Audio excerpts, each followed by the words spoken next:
thanks for joining. Of course, here with Justin.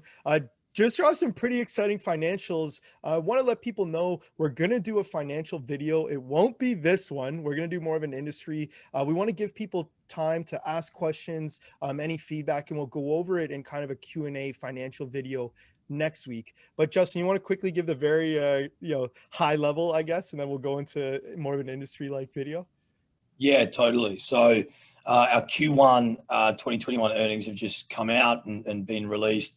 We had 97% growth on Q1 of last year through COVID. So I mean, pretty exciting and pretty great growth. So 1.1 million in revenue, 97% growth. That's in Code Red, our UK influencer agency. We're really excited about Q2 results because that'll also include GCN and the four assets all together. So excited to release those. But yeah, I mean, really happy given what most businesses have had to endure with COVID, and the publishing sort of revenue has been pretty constant given no growth there given COVID. However, we've had real growth in our influencer segment and our consulting segment, which has really high margins. So great financial results for us. Yeah, awesome. And perfect time. So if anyone, please obviously have a look. We'll probably attach it in the description below as well. But if there's any questions, drop them below. I will do a cool little video next week. But here, going on, lots of questions about the gaming industry. And, it's awesome, Justin, that you're here. I know a lot of people very excited that, you have the business executive part of business, a part of gaming that, people don't really get to see a lens into. So I took a bunch of questions and obviously we'll go through it, and I appreciate the fact that you're willing to do this, some cool ones. And I'll just start firing. The gaming industry. So someone says, the gaming industry, is it true the majority of gaming companies don't make money? And then the sub question is, why don't they? Yeah. So interesting question. I think, if you listen to the last video that I did around GameSquare, you kind of see, why we're specifically, positioned in the part of the market that we are, that yields high margin and profitability. That's, we're trying to build, a media company within gaming that's profitable, because, I mean, it's a really valid question. If you look through, the top 10 orgs within gaming, and just to be clear, I'm not talking about the publisher companies that are making the games and running the events. I'm talking about the orgs. If you look through the top 10 Forbes list, I mean, I don't think any of them are actually profitable. I'd need to go back through and look, but I mean, the majority are not. I can categorically say that. And it's an interesting one. I mean, it's a nascent industry, it's a new industry, and it's growing quickly. So I don't think we're going to see that forever, but I do think there's a few reasons. So, quite often when you are in a new industry, you're not necessarily pushing, profitability isn't your be all and end all. You're really, you don't want to hit profitability at the cost of actual growth. So a lot of these companies are actually, spending a lot of money in growth, right? Because this is a really hot space right now. So, to invest in more teams and more content creators, and to drive and build a bigger audience that you can then monetize, that costs money. So the teams and the orgs that do it well and intelligently, I think you'll start to see, head towards profitability. And I'll use FaZe Clan as a good example. FaZe has had, really nice growth in relation to top line revenue. Is still burning a bit of cash. It's not profitable at the moment, but it was interesting. I mean, I think midway through last year, when I was still at FaZe, we're having a meeting around certain projects that we had going on, and it's an interesting one because FaZe, in all honesty, could have been profitable, but that would have been at the cost of overall growth, because we were looking at entering new markets, building out our international team and presence, looking at new teams and content creators. So I think you will start to see a path to profitability, but a lot of these companies are really investing in future growth, which costs. And I'd say secondly to that, if you don't have an audience like FaZe, or if you don't have other vertical revenue streams that you can monetize, which are content, branded opportunities, merchandise, etc. I think within just pure esports, it's still really early days. The market's far from maturity, and to be honest, there's it's been described as the Wild West, right? Because there's no salary caps. There are now, obviously, in some of the closed leagues. However, in open league play, if you want to field a competitive team, you need to pay for that, and that includes fixed salaries, percentages of prize money. So some of those financial models right now are not akin to profitability. However, I do think that we'll start to see that change. That is, the more eyeballs we continue to get in this space, the more prize money that flows from that, the more opportunity for branded sponsorship and content opportunities, as well as merch. So I think we'll start to see a change, but right now it's a valid question, and it's a fair point. Yeah, very interesting. Obviously, we'll talk about how it's different to GameSquare in a second. But it's funny you even say companies like Phase are still focused on growth, being one of the top, if not the top brand, right? So extremely interesting, and I'm sure that'll drive some more questions when we talk about it going forward, and maybe you can add it on to some of these other questions because I know we're going to talk about Phase and Optic. I know we get questions about that all the time. So here, kind of going through. Where do you think the path to profitability kind of lies for a lot of these kind of gaming companies? If we're going to talk about the top 10, top 25 orgs, of course there's always new ones coming into the fray.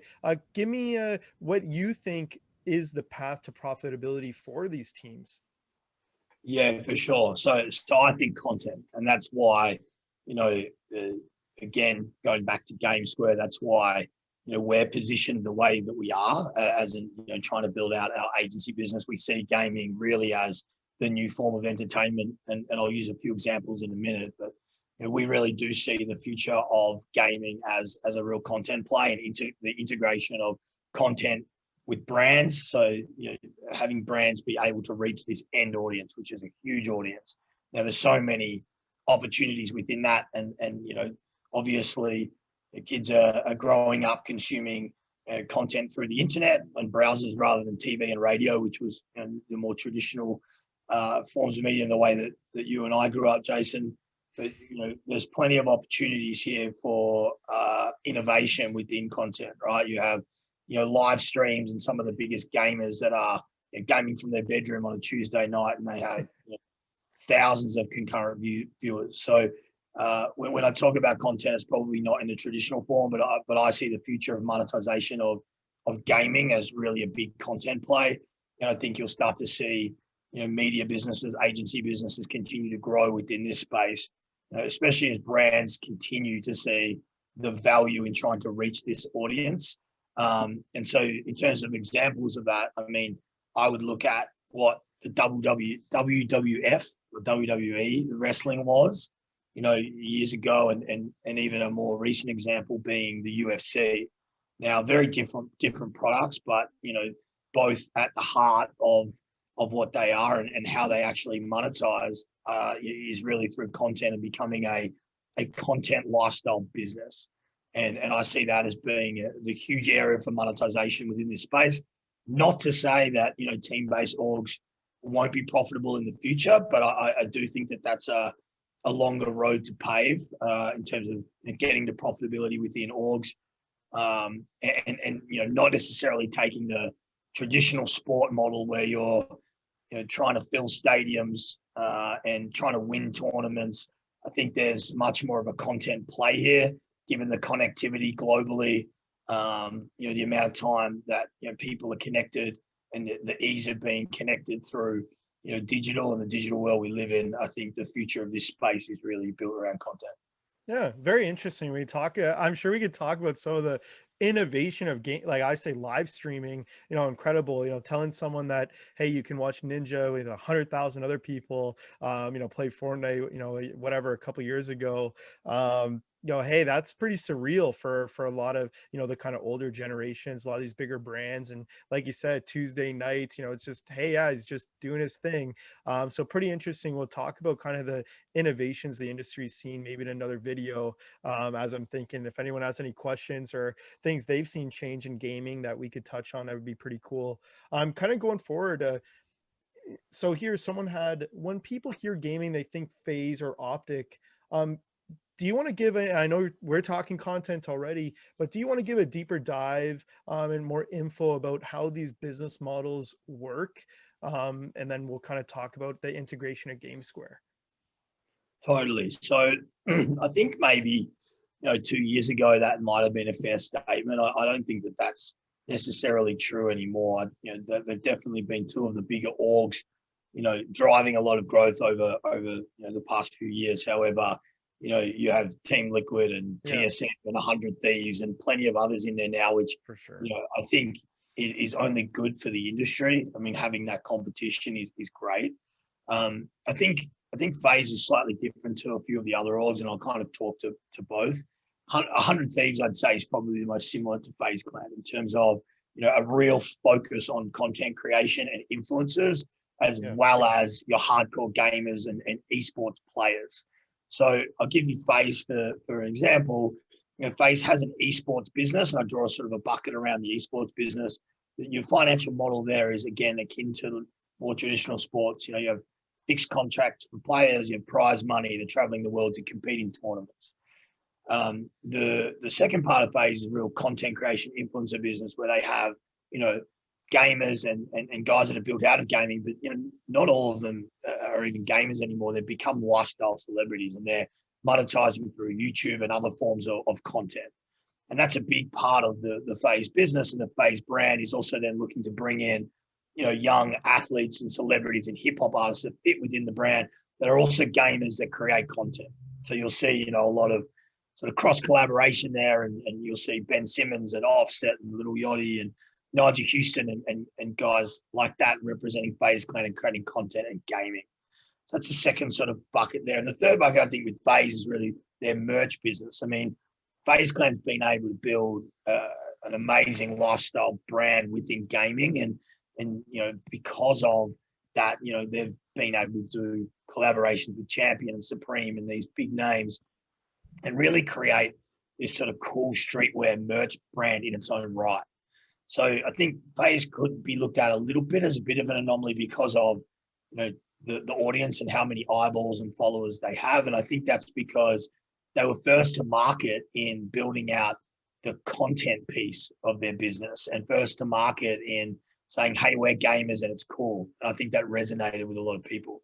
Now, if you look at some of these other orgs in the top 10, and I'd probably take 100 Thieves out of this, but a number of the others are starting to cotton onto this and looking to grow content opportunities through influencers, gamers, as well as the connectivity to brands and connecting brands to end audience. However, a lot of those other orgs are really focused on having the best team, winning tournaments, buying into franchise leagues, and are approaching it more as a traditional sports type model. So that's a little different in model to a FaZe Clan or 100 Thieves that are really focused much more around building out content as well, the lifestyle piece within gaming, as opposed to just hardcore esports, if that makes sense. Yeah, it makes sense for sure. I mean, on one side, look, you can see it, right? One's a culture, one's a, hey, we win things, one's a, well, we're cool. And that's kind of, the biggest difference. And hey, there's crossover, of course, where you've got Of people course, that are the one cool thing and I doing would stuff. say is FaZe Clan would be a bit annoyed with that, because I mean they do take esports very seriously, and Yes. they've been right up there for a long time in terms of performance as well. But Yeah. you're right. I mean, it's not their only focus. It's not just about hardcore esports gaming. It's also about building out a lifestyle brand. So Yeah, for sure. So very interesting. And so talk to me through and this was the kind of the second part of the question, is related to GameSquare, is how would number one, that culture like brand like 100 Thieves, like a phase, work with GameSquare? And then on the other side, how would a organization like a TSM, and I mean the, hey, they, a company or an organization focused on winning, how different are they from working with GameSquare, and kind of what's the two different angles? Just curious. yeah, no, it's a great question. I mean, GCN, our agency business, is probably the main kind of business within our group that would deal with orgs, like your FaZe Clans and your TSMs and those types of orgs. Code Red as well. Code Red's more of an influencer agency, so they kind of would be dealing more on, the tournament side of things. So if there's a big tournament, they'll fill it with broadcast talent. They can help brands fill with, different influencers and gamers, and they'll help, brands from that sort of respect. And they also have a sort of consultancy business, but more to brands. Whereas GCN are definitely dealing with a lot of the orgs, and how they work with them is really around a brand sort of agency funnel. So they become the agency of record for these teams. So, for example, FaZe Clan has a really big sales team. So for a FaZe Clan, it's not as big a requirement. They're already filling that sort of brand sales pipeline and funnel. But what we can do is, because we partner with, we have access to and partner with some of the biggest sort of publishers and websites out there, we have eyeballs. So, the GCN guys can work with teams and brands from sort of soup to nuts and do everything, or they can touch, at various points along and add value. And so what they could do with somebody like a FaZe Clan is, if FaZe has a charity stream, an event, an activation, is to really help amplify those events and activations and get eyeballs. And in terms of one of the teams that's, approaching more from a let's win on the field basis, a lot of these teams aren't really strapped up from a sales agency standpoint. So we can be agency of record and connect them with brand deals, connect them with opportunities to actually create content and get their message out there, and to, help sell sponsorships and bring in, real brand dollars. Yeah. It's incredible that hey, it's not just as easy as 1 + 1 = 2. It could be, hey, they're doing this is how we can fit in and help in these angles. Extremely interesting, and maybe we'll go through a few case studies in another video down the line. But Justin, thanks so much for joining. Those were the bigger kind of industry questions that we were seeing a lot of, and I love the fact that, of course, with your background, and you're willing to answer some of these questions that otherwise, look, a lot of the organizations don't talk about stuff like this. So it's awesome that you're able to kind of give that, behind the curtain look. So thank you so much. And, I want to re-echo that we are going to do a financial video. If anyone's got questions, please drop them below. We will talk in more detail, as well as some other things in the coming weeks. Justin, thanks so much for joining. Thanks, Chase. Appreciate it.